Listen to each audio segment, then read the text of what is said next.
बिस्मिल्लाहिर्रहमानिर्रहीम व इज़ बतला इब्राहीम रब्बुहु बिकलिमातिन फ़अतम्महुन्ना क़ाल इन्नी जाइलुका लिन्नासि इमामा क़ाल व मिन दुर्रिय्यती क़ाल ला यनालु अहदिज़ ज़ालिमीन। సదకల్లాహుల్ అజీమ్. అనంత కరుణామయుడు, అపార కృపాశీలుడు, పాలకుడు, పోషకుడు, సర్వలోక ప్రభు అయిన అల్లాహ్ శుభనామంతో ప్రారంభిస్తున్నాను. సోదరులారా, సోదరిమణులారా, అస్సలాము అలైకుం రహమతుల్లాహి వబరకాతుహు. సర్వలోక ప్రభు అయిన అల్లాహ్ మనందరి జీవితాలలో శాంతిని, శుభాలను, కారుణ్యాన్ని కురిపించునుగాక. సోదరులారా, మరి ఈ రోజున తెలుగు ప్రజలందరికీ కూడా పర్వదినం. మరి మీ అందరికీ కూడా ముస్లిం సోదరులందరి తరపు నుండి కూడా మరి శ్రీ జయనామ ఉగాది కొత్త సంవత్సర శుభాకాంక్షలు తెలియజేస్తున్నాను. దైవాన్ని ప్రార్థిస్తున్నాను. మరి ఈ సంవత్సరం అంతా కూడా అందరినీ కూడా దైవం శాంతి శుభాలతోటి, కారుణ్యాలతోటి దైవం మనందరినీ కూడా చల్లగా చూడుగాక. మన అందరి సమస్యలను దైవం తీర్చి అందరూ కూడా సుఖంగా ఉండేలాగా, పిల్లా పాపలతోటి చల్లగా ఉండేలాగా దైవం అందరినీ కూడా దీవించుగాక. సోదరులారా, మనిషి జీవితము అనేక రంగాలమయము. అతను తన జీవితంలో అనేక రంగాలను అతను ఎదుర్కొంటుంటాడు. అందులో ప్రధానమైనటువంటి రంగం ఏమిటంటే సోదరులారా, అది అతని రాజకీయ రంగం. ఇదేమిటంటే రాజకీయానికి మనిషికి సంబంధం ఏమిటండి అని మీరు భావించవచ్చు. కానీ సోదరులారా, మనిషి జీవితాన్ని నిర్దేశించేది ఈ రోజున ప్రభుత్వాలే. ప్రభుత్వాలు అంటే మనము ఎన్నిక చేసి పంపే ఆ ప్రజాప్రతినిధులే మన యొక్క జీవితాలను మన జీవితాలను వాళ్ళు మార్చే విధంగా అక్కడ చట్టాలు చేయడం జరుగుతుంది. చూడండి, కరెంటు ఛార్జీలు పెరిగాయనుకోండి, అది మన జీవితానికి సంబంధించినటువంటి అంశం కాదు అది. అదేవిధంగా పెట్రోల్ ఛార్జీలు కానివ్వండి, మరొకటి కానివ్వండి పెరిగాయి అంటే మన జీవితం మీద ఎలాంటి ప్రభావాలను చూపిస్తుంటాయి. కాబట్టి సోదరులారా, రాజకీయ రంగం అనేది మనిషి జీవితంలో చాలా ముఖ్యమైనటువంటి రంగము. మనము ఎటువంటి నాయకులను మనం ఎన్నుకుంటామో అటువంటి చట్టాలే, అటువంటి ఉన్నతమైనటువంటి చట్టాలే వస్తాయి. అటువంటి మనకు సంక్షేమకరమైనటువంటి, మనకు శాంతిని కలిగించే చట్టాలే అక్కడ జరుగుతాయి. అందుకే ప్రవక్త ముహమ్మద్ సల్లల్లాహు అలైహి వసల్లం వారు చెప్పారు, మీరు ఎటువంటి వారో మీ నాయకులు కూడా అటువంటి వారే ఉంటారు. కానీ అత్యంత కడు శోచనీయమైనటువంటి విషయం ఏమిటంటే సోదరులారా, మనము నిన్న మన నాయకులను ఎన్నుకోవడం జరిగింది. కానీ ప్రజాస్వామ్యాన్ని అపహాస్యం చేసేలాగా మరి ధన ప్రవాహము, ఈ విధంగా మద్య ప్రవాహంతో మొత్తం అంతా కూడా నిండిపోయింది. ప్రతి ఒక్కరు కూడా ఒక్క క్షణం ఆలోచించినట్లయితే, అరే ఇతను నా ఓటు అనే ప్రధానమైనటువంటి ఆయుధాన్ని డబ్బు పెట్టి కొనడానికి ప్రయత్నం చేస్తున్నాడే, నా దగ్గర 1000 రూపాయలకి అతను కొంటున్నప్పుడు మరి 5 ఏళ్ల పాటు దీనికి 10 అతను నా నుండి సంపాదిస్తాడే అన్న ఆలోచన లేకుండా పోయింది మనిషికి. మరి చూడండి సోదరులారా, అతను సంపాదించే డబ్బంతా కూడా మనము ట్యాక్స్ల రూపంలో, పన్నుల రూపంలో చెల్లించే డబ్బే, మన డబ్బే. కానీ మనిషి ఏది కూడా ఆలోచించే పరిస్థితిలో లేడు. అతని జీవితాన్ని మార్చే రోజు కూడా అతను ఏమాత్రం కూడా ఆలోచించడం లేదు. ఏమరపాటులో పడిపోయాడు. కొద్దిపాటి ధనానికి, తన విశ్వాసం లాంటి, తన తల్లి లాంటి అతను ఓటు హక్కును అమ్ముకుని, మరి అటువంటి నాయకులను మనం ఎన్నుకున్నట్లయితే సోదరులారా, మరి మనకు మంచి ఏ విధంగా జరుగుతుంది, సంక్షేమం ఏ విధంగా జరుగుతుంది, మన శ్రేయస్సుకు సంబంధించినటువంటి చట్టాలు ఏ విధంగా వస్తాయో ఒకసారి ఆలోచించండి. దైవం అంతిమ గ్రంథం ఖురాన్లో ఒక సందర్భంలో చెప్తున్నాడు, ప్రజలు తమను తాము మార్చుకోనంత వరకు దైవం వారిని ఏమాత్రం కూడా మార్చడు, వారి స్థితిని ఏమాత్రం కూడా మార్చడు. మనము మారాలి అన్న ఆలోచన మనకు లేదు. మరి మంచి నిజాయితీ గల నాయకులను మనం ఎన్నుకోవాలి అన్న ఆలోచన మనకు లేదు. అటువంటి సందర్భంలో మనకు మంచి జరగాలి అని మనం ఏ విధంగా కోరుకుంటాము. కాబట్టి సోదరులారా, మనకు ప్రస్తుతం జరుగుతున్నటువంటి చెడులు కానీ, నష్టాలు కానీ, ఇది కేవలము మన చేతులారా చేసుకున్నటువంటి దాని ఫలితమే. మనము మంచి నాయకులను మనం ఎన్నుకున్నట్లయితే వారు మన శ్రేయస్సు గురించి ఆలోచిస్తారు. ఈ విధంగా డబ్బుకు కొనేసే వాళ్ళను మనం ఎన్నుకున్నట్లయితే ఈ విధంగా మనల్ని పీడించే చట్టాలు చేసే నాయకులే మనకు దొరుకుతారు. కాబట్టి సోదరులారా, స్థానిక ఎన్నికలు కాదు, వచ్చేయి మరి రాష్ట్రానికి సంబంధించినటువంటి, దేశానికి సంబంధించినటువంటి ఎన్నికలు వస్తున్నాయి. అక్కడ చట్టాలు జరుగుతాయి. అవి మనకు బాధ కలిగించేవి, లేకపోతే మన శ్రేయస్సు కోరేవిగా ఉండాలి అంటే, బాధ కలిగించేవి కాకుండా మన శ్రేయస్సు కోరేవి, మన మంచి కోరేవి ఉండాలి అంటే మనము నిజాయితీ గల వారిని, ఈ విధంగా ఓట్లను నోట్లతోటి కొనని వారిని మనం ఎన్నుకున్నట్లయితే మన బాగోగుల గురించి వాళ్ళు ఆలోచిస్తారు. అలా కాకుండా మనం కేవలం కొద్దిపాటి సొమ్ముకు మన యొక్క విశ్వాసాన్ని మనం అమ్ముకున్నట్లయితే మరి మనల్ని పీడించేవారే మన నాయకులుగా మారతారు, మన నాయకులుగా వాళ్ళు ఉంటారు. వాళ్ళు మనకు కష్టాలు కలిగించే చట్టాలే చేస్తారు. కాబట్టి సోదరులారా, ఈ విషయాన్ని మనము జ్ఞాపకం పెట్టుకోవాలి. మరి ఈ రోజున నేను చదివినటువంటి అరబీ ఖురాన్ యొక్క మూలాన్ని నేను అరబీలో వినిపించడం జరిగింది. దీని యొక్క తెలుగు అనువాదాన్ని వినండి. అంతిమ గ్రంథం ఖురాన్లో దైవం ఈ విధంగా సెలవిస్తున్నాడు. నేను ఓ ఇబ్రాహీం, నిన్ను మానవులందరికీ కూడా నాయకునిగా చేయబోతున్నాను. అప్పుడు ఇబ్రాహీం ఈ విధంగా అడిగాడు, నీ వాగ్దానము నా సంతానానికి కూడా వర్తిస్తుందా ఓ దేవా అని. అప్పుడు దైవం ఈ విధంగా సెలవిచ్చాడు, నా వాగ్దానము నిజాయితీ గల వారికి వర్తిస్తుంది కానీ దుర్మార్గులైన వారికి వర్తించదు అని. కాబట్టి సోదరులారా, తండ్రి ఎంతో ఉన్నతమైనటువంటి నైతికమైనటువంటి విలువలతో ఉండి కొడుకు సరిగ్గా లేడనుకోండి, తండ్రి యొక్క ఆ గుణాలు, ఆ పుణ్యాలు కొడుకుకి ఎంత మాత్రం కూడా రావు. కాబట్టి ఏ విధంగా అయితే ఒక విశ్వాసి కొడుకు విశ్వాసం ద్వారానే విశ్వాసిగా అనిపించుకుంటాడు, కానీ కేవలము అతను ముస్లిం కుమారుడు, లేకపోతే ఒక క్రైస్తవ సోదరుని కుమారుడు, లేకపోతే ఒక హిందూ సోదరుని కుమారుడు, కాబట్టి ఈ విధంగా తండ్రి యొక్క ధర్మం అతనికి వస్తుందని ఎంత మాత్రం కూడా ఇక్కడ భావించడానికి వీలు లేదు. విశ్వాసి అతను తన విశ్వాసం ద్వారానే, తన దైవానికి అతను సమర్పణ ద్వారానే ఒక విశ్వాసిగా అనిపించుకుంటాడు, కానీ నా తండ్రి విశ్వాసి కాబట్టి నేను కూడా విశ్వాసినే అని అతను ఎంత మాత్రం కూడా అనుకోవడానికి వీల్లేదు. ఇక్కడ సోదరులారా, మరి ఇబ్రాహీం అనే ఒక ప్రవక్తను గురించి దైవం ఈ విధంగా సెలవిస్తున్నాడు, మేము ఇబ్రాహీమును అనేక విషయాలలో అతన్ని పరీక్షించాము, అందులో అతను పూర్తిగా నెగ్గాడు అని చెప్పడం జరిగింది. ఇక్కడ మనము ఇబ్రాహీం అనే ప్రవక్తకు దైవం విధించినటువంటి పరీక్షలు ఏమిటి, ఆయన అందునుండి ఏ విధంగా బయటపడ్డారు, ఈ విషయాన్ని గురించి మనము బాగా అర్థం చేసుకోవాలి. ఈ విషయాలను ఎందువలనంటే సోదరులారా, దైవము తన గ్రంథంలో ప్రవక్తలను గురించి ఎందుకు చెప్తాడు అంటే, గతంలో గతించినటువంటి ప్రవక్తల గురించి దైవం ఎందుకు చెప్తాడు అంటే, వారి జీవితంలో మనకు మహత్తరమైనటువంటి సందేశం ఉంటుంది, వారి జీవితము మనకు ఒక గుణపాఠంగా ఉంటుంది. కాబట్టి సోదరులారా, గత ప్రవక్తల యొక్క చరిత్రను దైవం మాటిమాటికి ఎందుకు జ్ఞాపకం చేస్తూ ఉంటాడు అంటే, మనము దాని నుండి గుణపాఠాన్ని నేర్చుకోవాలని, భవిష్యత్తులో మనకు అది ఒక పాఠంగా ఉండాలని దైవము గత ప్రవక్తల గురించి చెప్తుంటాడు. చూడండి, ఇబ్రాహీం అలైహిస్సలాం వారు మరి నేటికి సుమారు 4000 సంవత్సరాల పూర్వం ఇరాక్ నగరంలో జన్మించడం జరిగింది. ఆయన ఎటువంటి కుటుంబంలో ఆయన జన్మించారు అంటే, మరి చాలా ఉన్నతమైనటువంటి ఎంతో ధనంతో ఉన్నటువంటి కుటుంబంలో ఆయన జన్మించడం జరిగింది. మరి ఆ రాజు యొక్క ఆస్థాన విద్వాంసుల యొక్క కుటుంబంలో ఆయన జన్మించడం జరిగింది. కానీ ఆయన ఏ విధంగా అయితే ఒక తండ్రి తన కుమారునికి తన పని అంటే తను ఏదైతే చేస్తుంటాడో ఆ పనిని అప్పగించడానికి ప్రయత్నం చేస్తుంటాడు. ఈ విధంగా ఆస్థాన విద్వాంసుడు, ఆస్థాన పూజారి అయినటువంటి ఆయన తండ్రి ఈ యొక్క తన పనిని తన బిడ్డకు అప్పగించడానికి ఆయన ప్రయత్నం చేస్తున్నప్పుడు ఇబ్రాహీం ఏమాత్రం కూడా గుడ్డిగా దానిని స్వీకరించలేదు. ఆయన దైవం ఇచ్చినటువంటి జ్ఞానాన్ని, ఆ వివేకాన్ని ఆయన ఆలోచింపజేశారు. మరి ఆయన కేవలం తండ్రి చెప్పాడు కదా అని చెప్పేసి ఆయన ఎంత మాత్రం కూడా తండ్రి ధర్మాన్ని ఆయన అనుసరించలేదు. ఆయన ఆలోచన చేశారు.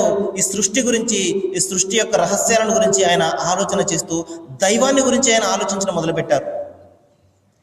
ఒకరోజు ఆయన పడుకుని ఆకాశం ముందు అనేక చుక్కలను చూసి ఎంతో ఆనందంతో, ఇన్ని చుక్కలు ఉన్నాయని అందులో ప్రకాశవంతమైన ఒక చుక్కను చూసి ఆయన అన్నిటికంటే ఇది బాగా ప్రకాశిస్తుంది, ఇది నా దైవం కావచ్చు అని ఆయన భావించారు. ఆ తర్వాత ఆ రాత్రి గడిచిన తర్వాత తెల్లవారగానే ఆ నక్షత్రం కనుమరుగైపోవడం చూసి, ఈ విధంగా కనుమరుగైపోయేది నా దైవం ఎంత మాత్రం కూడా అవ్వడు, దైవం అనేవాడు ఎప్పుడు ఉండేవాడు కాబట్టి ఇది నా దైవం కాదు అని భావించారు. ఆ తర్వాత మరొక సందర్భంలో ఆయన మరొక రోజు చంద్రుని చూశారు. మరి నిండు చంద్రుని ఆయన చూసి, అన్నిటికంటే బాగా ఇది పెద్దగా ఉన్నది, అన్నిటికంటే బాగా మెరుస్తుంది, ఇదే నా దైవమేమో అన్నారు. ఆ తర్వాత చంద్రుడు కూడా కనుమరుగు అయిపోగానే, తెల్లవారగానే ఆయన లేదు లేదు ఇది కూడా నా దైవం అయి ఉండడు, ఎందుకంటే కనుమరుగైపోయేవాడు ఈ విధంగా మాయమైపోయేవాడు ఎంత మాత్రం కూడా దైవం అయి ఉండడు అని ఆయన భావించారు. తర్వాత మరొక రోజు సూర్యుడిని చూసి, హాజా రబ్బీ హాజా అక్బర్, ఈయన నా ప్రభు కావచ్చు, ఈయన చాలా ప్రకాశవంతంగా ఉన్నాడు అని ఆయన భావించగానే సాయంత్రం అవగానే ఆ సూర్యుడు కూడా అస్తమించేశాడు. అప్పుడు ఆయన అన్నారు, ఇన్ని వజ్జహతు వజహియా లిల్లజీ ఫతరస్ సమావాతి వల్లర్ద్ హనీఫం వమాన మినల్ ముష్రికీన్. లేదు లేదు, ఈ విధంగా కనుమరుగయ్యాయి, ఈ విధంగా నశించిపోయాయి ఎంత మాత్రం కూడా నా దైవము కావు. నా దైవం ఎవరంటే వీటినన్నింటినీ పుట్టించినటువంటి ఆయనే నా దైవము.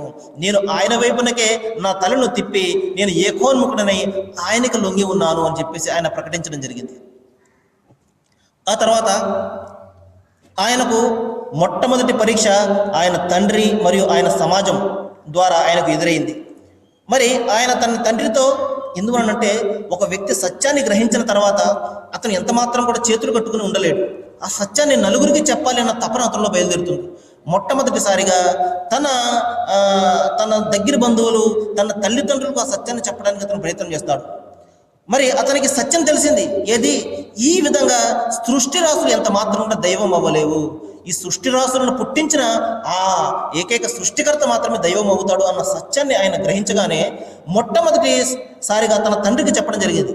ఓ తండ్రి, మీరు ఈ విధంగా కొన్ని ప్రతిమలను, మీరు మీ చేతులతో సృష్టించినటువంటి ఈ ప్రతిమలను మీరు దైవాలుగా భావిస్తున్నారే, మరి నేను మిమ్మల్ని అపమార్గంలో చూస్తున్నాను, ఇది మంచి పద్ధతి కాదు, నేను మిమ్మల్ని మీ ప్రజలను ఈ విధంగా అపమార్గంలో ఉన్నట్లు చూస్తున్నాను, ఈ విధమైనటువంటి విధానాన్ని మీరు మానివేయండి అని తన తండ్రికి చెప్పడం జరిగింది. ఈ గాథ మన పురాణాల్లో హిరణ్యకశిపుడు మరియు ప్రహ్లాదుడు అనే ఒక గాథ ఉంటుంది, దీనిని పోలి ఉంటుందన్నమాట. ఏ విధంగా అయితే అక్కడ ప్రహ్లాదుడు తన తండ్రికి మార్గాన్ని చూపించడానికి ప్రయత్నం చేస్తుంటాడు, ఆ తండ్రి ఇతనిని చంపడానికి ప్రయత్నం చేస్తుంటాడు, అదేవిధంగా ఇక్కడ ఇబ్రహీం వారు తన తండ్రితో వాదన పెట్టుకుంటున్నారు దైవాన్ని గురించి. మనము వాదన పెట్టుకుంటాం దేని గురించి, ప్రాపంచిక వ్యవహారాల గురించి, ఆస్తిపాస్తుల గురించి మనం వాదనలు పెట్టుకుంటాం మన తల్లిదండ్రులతోటి. కానీ దైవం విషయంలో ఎంత మాత్రం కూడా వాదన పెట్టుకోం. ఆయన నా తల్లిదండ్రులు, నా యొక్క తాత ముత్తాతలు ఏదైతే చెప్తారో దానిని తూచా తప్పకుండా పాటించడానికి ప్రయత్నం చేస్తాము తప్పించి మన బుద్ధిని, మన వివేకాన్ని ఎంత మాత్రం కూడా మనం ఉపయోగించము. కానీ చూడండి, ప్రాపంచిక విషయాల్లో వారికంటే ఎంతో ఉన్నతంగా ఉండడానికి ప్రయత్నం చేస్తాం. మా తాత ముత్తాతలు మరి సైకిళ్ళ మీద తిరిగేవారు, కానీ నేను మంచి కారులో తిరగడానికి ప్రయత్నం చేస్తాను. మరి మా తాత ముత్తాతలు మరి పూరిళ్లలో, పెంకుటిళ్లలో ఉండేవారు, కానీ నేను మంచి మంచి బిల్డింగ్స్ కట్టుకోవడానికి ప్రయత్నం చేస్తాను. ప్రాపంచిక విషయాల్లో వారిని ఎంత మాత్రం కూడా నేను అనుసరించను. ప్రాపంచిక విషయాల్లో వారికంటే ఎంతో ఉన్నతంగా ఉండడానికి ప్రయత్నం చేస్తాను. కానీ దైవం విషయం వచ్చేవరకు మాత్రము మరి గుడ్డిగా వారిని నేను అనుసరిస్తాను. చూడండి, కానీ ఇబ్రహీం అలైహిస్సలాం ఆ విధంగా అనుసరించలేదు. ఎప్పుడైతే ఆయన దైవాన్ని గురించి ఆలోచించడం మొదలుపెట్టారో దైవం కూడా ఆయనకు మార్గాన్ని తెరవడం జరిగింది. ఎప్పటి వరకైతే మనిషి తన ఆలోచనను చేయడో, తన ఆలోచన శక్తిని ఉపయోగించకుండా ఉంటాడో అప్పటి వరకు దైవం అతని హృదయాన్ని కూడా తెరవడు. అతను ఎప్పుడైతే తన బుద్ధిని, జ్ఞానాన్ని ఉపయోగించి ఆలోచన మొదలు పెడతాడో అప్పుడు దైవం అతనికి మార్గాలను తెరుస్తాడు. అన్నీ కూడా అతనికి తేటతెల్లం అవుతుంటాయి. కానీ ఎప్పటి వరకు అయితే అతను గుడ్డిగా ఉండిపోతాడో అప్పుడు ఏ సత్యం కూడా అతనికి తెలియదు. కాబట్టి ఇక్కడ ఇబ్రహీం అలైహిస్సలాం వారు ఆలోచన చేశారు. అప్పుడు దైవం అతనికి భూమి ఆకాశాల నిర్మాణాన్ని గురించి తెలియజేశాడు, ఈ యొక్క సృష్టి రహస్యాలను గురించి ఆయనకు తెలియజేశాడు, సత్యాన్ని గురించి తెలియజేశాడు. ఆ సత్యంతో ఆయన తన తండ్రితోటి ఆయన వాదన పెట్టుకుంటున్నారు. ఓ తండ్రి, కనలేని వినలేనటువంటి ఈ ప్రతిమలను మీరు ఆరాధిస్తున్నారే, మీరు వారిని అర్థించినప్పుడు అవి మీ యొక్క మొరలను ఏమైనా ఆలకిస్తాయా? ఈ విధంగా మీరు తప్పు చేస్తున్నారు తండ్రి, మీరు మానివేయండి ఇది అని తండ్రిని ఈ విధంగా వేడుకున్నప్పుడు ఆ తండ్రి అంటాడు, ఓ ఇబ్రహీం, నీవు సరైన జ్ఞానంతో చెప్తున్నావా?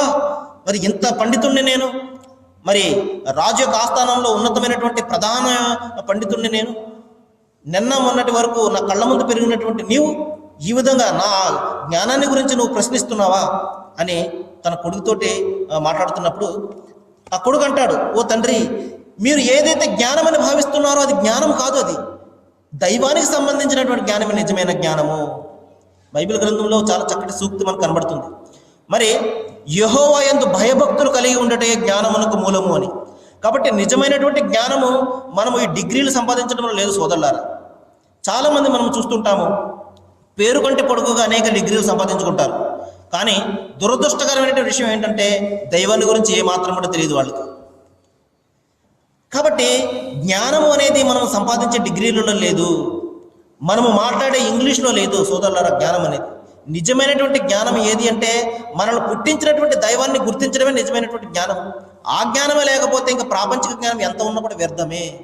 అందుకనే చెప్పడం జరిగింది, దేవుని యందు భయభక్తులు కలిగి ఉండటే జ్ఞానమునకు మూలము అని.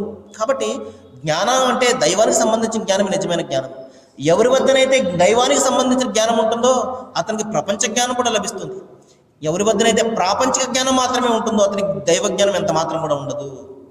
కాబట్టి దైవం ఇచ్చినటువంటి ఆ జ్ఞానము ఆయన తెలుసుకోవడంలోనే ముందు మనం ఉపయోగించాలి. అదే విషయాన్ని ఇక్కడ చెప్తున్నారు, ఓ తండ్రి, మీరు ఏదైతే జ్ఞానమని భావిస్తున్నారో అది నిజమైనటువంటి జ్ఞానము కాదు. కానీ దైవము నాకు జ్ఞానాన్ని చూపించాడు, సృష్టి రాసులను చూపించి దీనిని తయారు చేసే ఒక సృష్టికర్త ఉన్నాడు అన్న సత్యాన్ని నాకు చూపించాడు. కాబట్టి ఇది నిజమైనటువంటి జ్ఞానము, మీరు దీన్ని అనుసరించండి అని చెప్పగానే ఇంకా చెప్పారు, మరి శైతాన్ యొక్క దాస్యం చేయకండి తండ్రి మీరు. ఎందుకంటే శైతాన్ అనేవాడు ఆది నుండి కూడా దుర్మార్గుడు. వాడు ఎప్పుడు మార్గాన్ని తప్పించడానికి ప్రయత్నం చేస్తాడు, తనతో పాటు నరకంలోనికి తీసుకుని వెళ్ళడానికి ప్రయత్నం చేస్తాడు. కాబట్టి మీరు శైతాను మార్గం తొక్కకండి తండ్రి అని తండ్రిని వేడుకుంటే ఆ తండ్రి అంటాడు, ఓ ఇబ్రాహీం, నీవు ఈ పని మానుకోకపోతే నిన్ను రాళ్లతో పెట్టి కొట్టి చంపేస్తాను, నిన్ను దేశం నుండి బహిష్కరణ చేస్తాను, నువ్వు ఈ పని చేయకపోతే, నీవు మానుకోకపోతే అని బెదిరించడం జరిగింది. చూడండి, సత్యం విషయంలో, ధర్మం విషయంలో, దేవుని విషయంలో మరి తండ్రికి కొడుకులకు మధ్య ఉన్న ఆ యొక్క సంవాదము చూడండి, ఆ సంఘర్షణ చూడండి. కొడుకు సత్యం గురించి పాటుపడుతుంటాడు, తండ్రి తాను ఏదైతే తాత ముత్తాతల కాలం నుండి సాంప్రదాయాలు ఉన్నాయో వాటిని అతను పట్టుకుంటుంటాడు. మరి ఎప్పుడైతే తన సంప్రదాయాన్ని కాదంటాడు కొడుకు, చంపివేయడానికి కూడా సిద్ధపడిపోయాడు. మరి చూడండి, మన పురాణాల్లో హిరణ్యకశిపుడు మరియు ప్రహ్లాదుడు ఆ యొక్క కథ ఈ విధంగానే ఉంటుంది. ఆ తర్వాత సోదరులారా, తన జనులను ఆయన ముందు తండ్రితో ఆయన సంవాదం పెట్టుకున్న తర్వాత తన జనులను ఉద్దేశించి చెప్తున్నారు. ఎందుకంటే మనిషి సంఘజీవి, అతను తన జీవితాన్ని అతని కుటుంబంకే పరిమితం కాదు అతని జీవితము, అతను సంఘంలో కూడా అనేక రకాల పనులు చేయవలసి ఉంటుంది. అతని స్నేహితులు ఉంటారు, బంధుమిత్రులు ఉంటారు, అనేక మంది ఉంటారు, తన కింద పనిచేసేవారు ఉంటారు, లేకపోతే అతను ఎవరి కింద అయితే పనిచేస్తున్నాడో అతని యజమాని ఉంటాడు, ఇంతమంది ఉంటారు అతని చుట్టూ కూడా. ఎప్పుడైతే మనిషి సత్యాన్ని తెలుసుకుంటాడో వారందరికీ చెప్పాలి అన్న తహతహతంలో ఉంటుంది. ఇదే విధంగా ఇబ్రాహీం కూడా తన జనులను నిర్దేశించి చెప్తున్నారు, ఓ ప్రజలారా, ఓ నా ప్రియమైనటువంటి వస్తువులారా, మీరు ఏ వస్తువును ఆరాధిస్తున్నారో ఒకసారి ఎప్పుడైనా గమనించారా? మీరు స్వయంగా మీ చేతులతో చేసుకున్నటువంటి మీ చేతులతో నిర్మించుకుంటున్నటువంటి వస్తువులను మీరు ఆరాధిస్తున్నారే. మీరు ఆపదల్లో ఉన్నప్పుడు మీరు వాటిని వేడుకుంటే అవి ఏమైనా వినగలుగుతాయా? చూడండి, వాటికి ఏమైనా కళ్ళు ఉన్నాయా, లేకపోతే వాటికి ఏమైనా చెవులు ఉన్నాయా? మీ మొరను అవి ఆలకిస్తాయా? ఇది తప్పైన పద్ధతి, మీరు ఈ విధంగా చేయకండి. సృష్టికర్త అయిన దైవం ఒక్కడు మాత్రమే, ఆయన ఎవరికి కనిపించేవాడు కాడు, ఆయన ఎవరికి కూడా గోచరించేవాడు కాడు, ఆయన రహస్యంలో ఉన్నాడు ఆయన అని ఈ విధమైన చెప్పగానే వారు కూడా ఎంత మాత్రం కూడా విశ్వసించలేదు. ఎందుకంటే సోదరులారా, సహజంగా మనిషి చెడు వైపునకే ఎక్కువగా మరలుతూ ఉంటాడు. చూడండి, ఉదాహరణకు ఓటు విషయంలోనే మనకు ఎలక్షన్ కమిషన్ కానివ్వండి, లేకపోతే చాలామంది నిజాయితీ పరులు, చాలామంది పెద్దలు ఏ విధంగా సముదాయించారు, ఏమయ్యా మీరు ఓటుని ఎంత మాత్రం కూడా అమ్ముకోకండి, ఓటు తల్లి లాంటిది అని ఎన్ని విధాలుగా మరి సముదాయించినప్పటికీ కూడా, నచ్చ చెప్పినప్పటికీ కూడా మరి ఈ విధంగా ఎందుకు జరిగింది? కాబట్టి మనిషి ఎన్ని విధాలుగా మంచి మాటలు వింటున్నప్పటికీ కూడా ఎప్పుడైతే చెడు ఒక్కసారి కళ్ళ ముందు కనబడుతుందో అతను వింటున్నటువంటి మంచి కానీ చేస్తున్నటువంటి మంచి కానీ అంతా కూడా మర్చిపోతాడు. చెడుకి అంత శక్తి ఉంటుంది చెడు అనేది. కాబట్టి చెడుకు ఎక్కువగా మనిషి ఆకర్షితుడవుతాడు. అయితే సోదరులారా, మంచి అనేది సత్యము. సత్యము మనిషికి నెమ్మదిని మరియు శాంతిని ప్రసాదిస్తుంది. తాత్కాలికంగా చెడుకు విజయం లభించినప్పటికీ కూడా నిజమైనటువంటి విజయము, సాఫల్యము మంచిలోనే ఉంటుంది. కాబట్టి ఈనాడు కాకపోయినా ఎప్పటికైనా కూడా మనిషిలో మంచితనం అనేది బయటకు వస్తుంది, నిజాయితీ అనేది బయటకు వస్తుంది. అప్పుడు అతను నిజాయితీని, మంచితనాన్ని సమర్థించేవాడుగా మారతాడు. అందుకనే దైవము ఈ విధంగా అతనిలో ఉన్నటువంటి మంచిని బయటికి తీసుకువచ్చి అతను మంచి పనులు చేయించడానికి దైవం ప్రయత్నం చేస్తాడు. బలవంతంగా చేయించేది ఎంత మాత్రం కూడా ఉండదు సోదరులారా. కాబట్టి మనిషి నేను మారాలి, నేను సత్యం వైపునకు రావాలి, నేను సత్యాన్ని సమర్థించాలి, నిజాయితీని సమర్థించాలి అని ఎప్పుడైతే మనిషి సంకల్పం చేసుకుంటాడో అప్పుడు అతనికి దైవం యొక్క సహాయం లభిస్తుంది. ఎప్పటి వరకైతే మనిషి ఈ విధంగా చెడులో కూరుకుపోయి చెడులోనే బయలుదేరుతుంటాడో మరి దైవం అతనికి సహాయం చేసేవాడు ఎంత మాత్రం కూడా ఉండదు. దైవ సహాయం అతనికి ఎంత మాత్రం కూడా రాదు. అందుకే ప్రవక్త ముహమ్మద్ సల్లల్లాహు అలైహి వసల్లం వారు చెప్పారు, మరి ఎవరైతే చెడును చూస్తూ కూడా దాన్ని ఆపకుండా ఉంటారో మరి దైవము మీ అందరి మనస్సులను ఒకే విధంగా మార్చివేస్తాడు. కొంతకాలానికి మీరు చెడును ప్రేమించే వారిగా మారిపోతారు. చూడండి, ఈ రోజున మరి ఉద్యోగస్తులు చూడండి, చదువురాని వాళ్ళు ఏదైనా తమ ఓటును అమ్ముకున్నారు అంటే వారు తమ బలహీనత వల్ల కానివ్వండి, లేకపోతే వారి యొక్క ఆర్థిక ఇబ్బందుల వల్ల ఏదైనా వారు చేశారు అనుకోవచ్చు. కానీ ఈ రోజున ఉద్యోగస్తులు, చదువుకున్న వారు సైతం తమ ఓటును నమ్ముకుంటున్నారంటే ఎంత భయంకరమైన పరిస్థితి చూడండి. అదే దైవం చెప్తున్నాడు, మీరు చెడును ప్రేమించే వారిగా మారిపోతారు. చెడు అనేది చెడుగా కనిపించదు మీకు. అందరూ తీసుకుంటున్నారు కదా, నేను కూడా తీసుకోవాలి అన్న చెడును ప్రేమించే వారిగా మీరు మారిపోతారు. కాబట్టి సోదరులారా, కళ్ళ ముందు చెడు జరుగుతుంటే మనము దాన్ని చేత్తో ఆపాలి, కనీసం నోటితో ఆపాలి. అది కూడా మనము చేయకపోతే మన మనస్సులో కనీసం ఇది అసహ్యించుకోవాలి ఆ చెడుని. అవి కూడా మనము చేయకపోతే మన హృదయాలు బండరాళ్ళుగా మారిపోయి చెడును మనం ప్రేమిస్తాము. చెడు అంటేనే మనం ఇష్టపడతాము, మంచి అనేది మనం ఎంత మాత్రం ఇష్టపడము. కాబట్టి సోదరులారా, మరి నేను దైవాన్ని ప్రార్థిస్తున్నాను, మనం ఇంతవరకు కూడా మన జీవితాన్ని ఏదో విధంగా గడిపేశాము, ఏ మాత్రం లక్ష్యం లేకుండా మనం గడిపేశాము. కానీ సోదరులారా, మరి కొత్త సంవత్సరము శ్రీ జయనామ సంవత్సరము మనము మొదలు పెడుతున్నాము, తెలుగు సంవత్సరాది. సోదరులారా, గతంలో కాకుండా మనము ఈ సంవత్సరం నుండి కూడా ఈ రోజు నుండి కూడా మనము మన జీవితాన్ని మార్చుకోవాలి.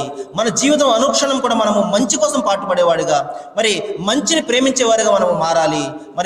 అంతకంటే ముఖ్యంగా మనము లక్ష్యరహితమైనటువంటి జీవితాన్ని విడిచిపెట్టి లక్ష్యపూర్వకమైనటువంటి ప్రభావవంతమైనటువంటి జీవితాన్ని మనము ప్రారంభించడానికి ప్రయత్నం చేయాలి. దైవాన్ని గురించి ఆలోచించాలి. ఆయనను అన్వేషించే జీవితాన్ని మనము ఈ రోజు నుండి మొదలు పెట్టాలి. దైవము మీకు, నాకు, మనందరికీ కూడా మరొకసారి నేను మన సోదరులందరికీ కూడా శ్రీ జయనామ సంవత్సరం ఉగాది శుభాకాంక్షలు తెలియజేస్తూ దైవము ఈ సంవత్సరం అంతా కూడా మనందరినీ కూడా దైవము కరుణించాలి, కనికరించాలి. మనలో ఉన్నటువంటి సమస్యలన్నింటినీ కూడా మన దైవం అన్నింటినీ కూడా తీర్చివేసి దైవం మనందరి జీవితాల్లో శాంతిని, శుభాలను ప్రసాదించాలి. మన బిడ్డలకు ఇంకా మన తల్లిదండ్రులకు దైవము అంతా కూడా మంచి చేయాలి. బిడ్డలకు మంచి పరీక్షల్లో మంచి శాతంతో ఉత్తీర్ణత సాధించేలాగా, ఇంకా ఎవరికైతే ఉద్యోగాలు లేవో వారందరికీ కూడా దైవం ఉద్యోగాలు ప్రసాదించాలని, ఎవరికైతే మన ఆడబిడ్డలు పెండ్లు లేక ఉండిపోయారో వాళ్ళందరికీ కూడా దైవము మంచి జతను, మంచి సంబంధాలను దైవము కల్పించి పెళ్లిళ్ళు కూడా చేయాలని, ఈ విధంగా ఏ సమస్యలు అయితే మనలో అందరిలో ఉన్నాయో వాటిని అన్నింటినీ కూడా దైవం తీర్చాలని, ఇంకా ముఖ్యంగా మనము దైవాన్ని గురించి తెలుసుకుని ఈ ప్రపంచక జీవితంలోనే కాదు పరలోకంలో జీవితంలో కూడా మనము సాఫల్యాన్ని పొందే విధంగా దైవము మన మనస్సును తెరవాలని నేను మనస్ఫూర్తిగా ఉగాది శుభాకాంక్షలు తెలియజేస్తూ దైవాన్ని ప్రార్థిస్తూ ముగిస్తున్నాను. వాఖిరు దవానా అనిల్ హమ్దులిల్లాహి రబ్బిల్ ఆలమీన్. అస్సలాము అలైకుం.